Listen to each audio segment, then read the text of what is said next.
देखो सिद्धांत ये है, इस संसार के अंतर्गत कोई किसी पर उपकार करता है तो वह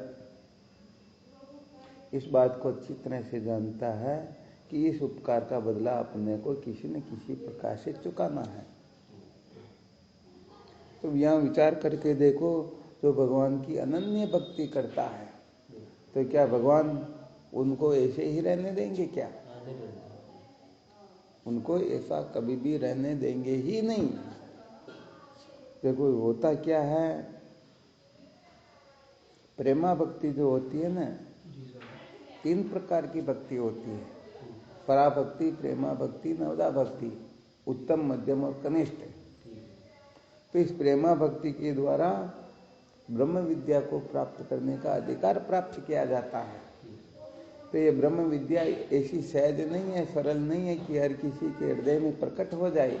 ये तो जिनके ऊपर परमात्मा की अनन्य कृपा होती है उसके हृदय में ही ये ब्रह्म विद्या प्रकट होती है, अथवा समझो उनको ही सच्चे संतों का सानिध्य प्राप्त होकर के वह विवेक आदि साधनों से संपन्न होता है। ठीक है ना?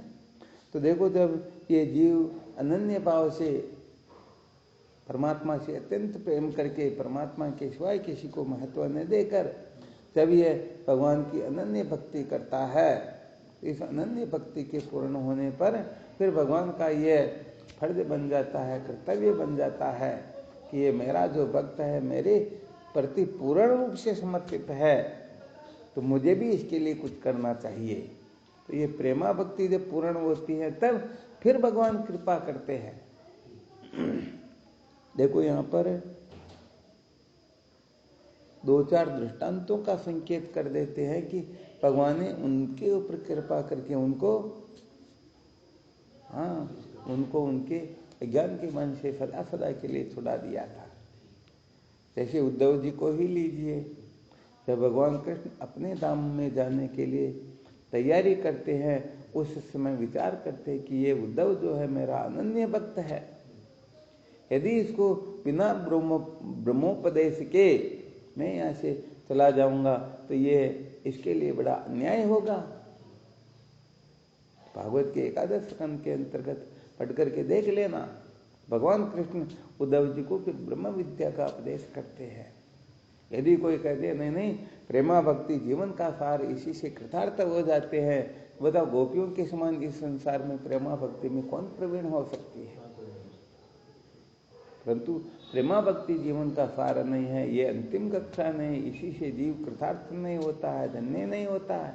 अज्ञान के मन से छुटकारा कदापि नहीं होता, और जब तक अज्ञान की निवृत्ति नहीं होती है तब तक ये जीव दीनहीन बना रहता है, तब तक रोता ही रहता है, तब तक अपने को भगवान से या भगवान को अपने से अलग समझ करके ये कुछ न कुछ करता ही रहता है, अर्थात तड़पता ही रहता है।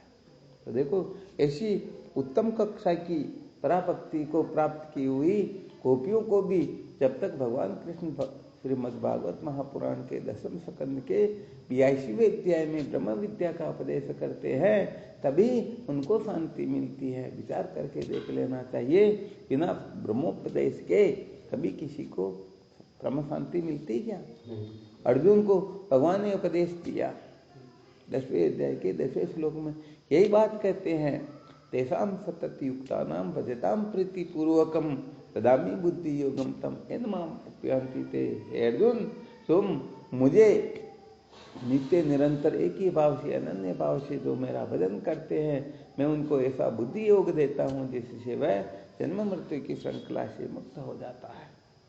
और कैसा बुद्धि योग देते हैं तो इसी 10वें अध्याय के 11वें श्लोक में कह देते हैं, तेषा में मानो कंपारता महम ज्ञान जम तमय आश्यामी आत्मभाव तो ज्ञान दीपेन भाषता। तो अब विचार करके देखो महाराज, वास्तव में ये ब्रह्म विद्या जो है ये जीवन का सार होती है।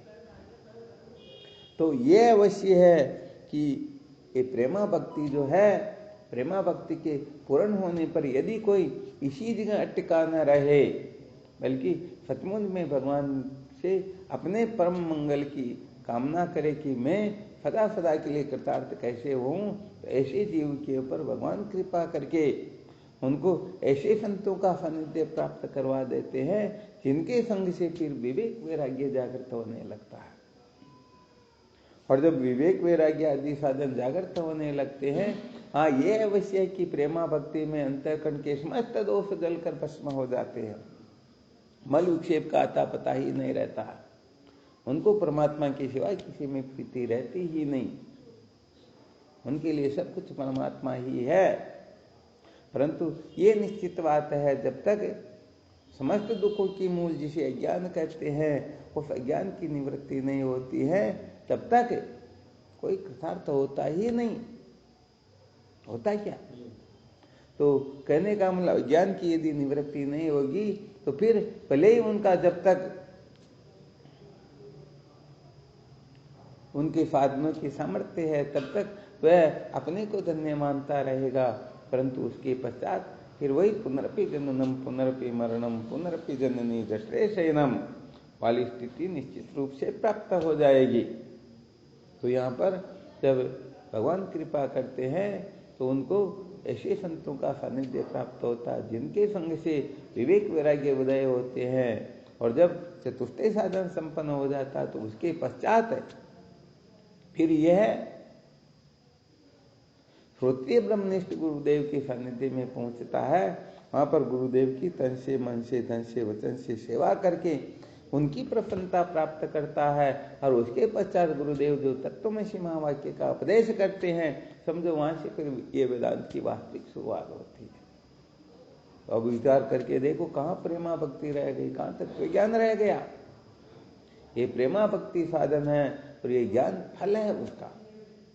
प्रेमा भक्ति जब निष्कपट भाव से, कहने का मतलब तत्व जिज्ञासा के लिए जो प्रेमा भक्ति करते हैं सदा सदा के लिए कृतार्थ होने के लिए, तो फिर भगवान उनको ब्रह्म विचार की ओर प्रवृत्त करवा करके उसे सदा सदा के लिए कृतार्थ कर देते हैं।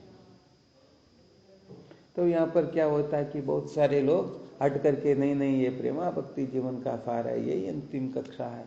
अरे भाई, यहाँ पर भक्ति हम जिसकी करेंगे, और भक्ति करने वाला दो तो प्रत्यक्ष हो ही रहा है, और जहाँ द्वैत होता वहां पर द्वितीय द्वे भयम भवति, जहाँ द्वैत होता वहां भय होता ही होता है।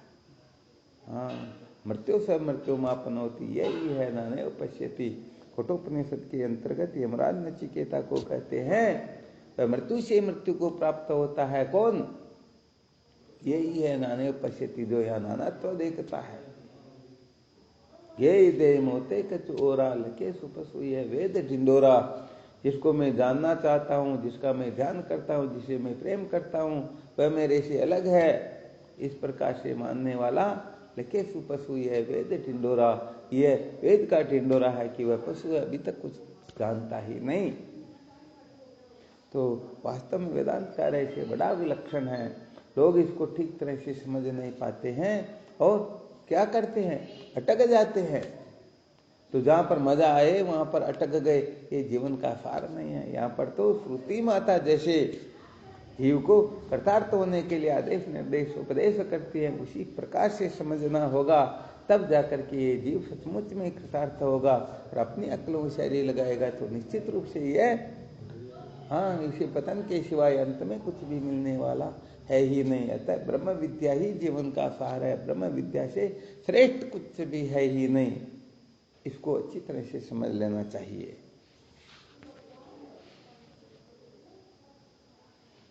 चलो, इसमें कोई शंका हो तो देख लो।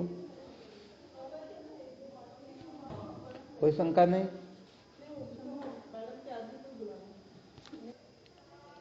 शास्त्रों के रहस्य को ठीक ठीक तरह से जाने बिना सचमुच में ये जीव भटकता ही रहता है। कभी किसको महत्व दे देता, कभी किसको महत्व देता, कभी किसी को महत्व देता। वास्तव में आत्मा के सिवाय, परमात्मा के सिवाय द्वैत नाम की कोई वस्तु होती ही नहीं। तो जब तक अज्ञान की सम्यक प्रकार से निवृत्ति नहीं होती है तब तक ये जीव कल्पना में उलझा हुआ रहता है। जब ज्ञान हो जाता है तो ज्ञाते द्वैतम न विद्यते, किसी प्रकार का द्वैत रहता ही नहीं। ये विशेष बात है।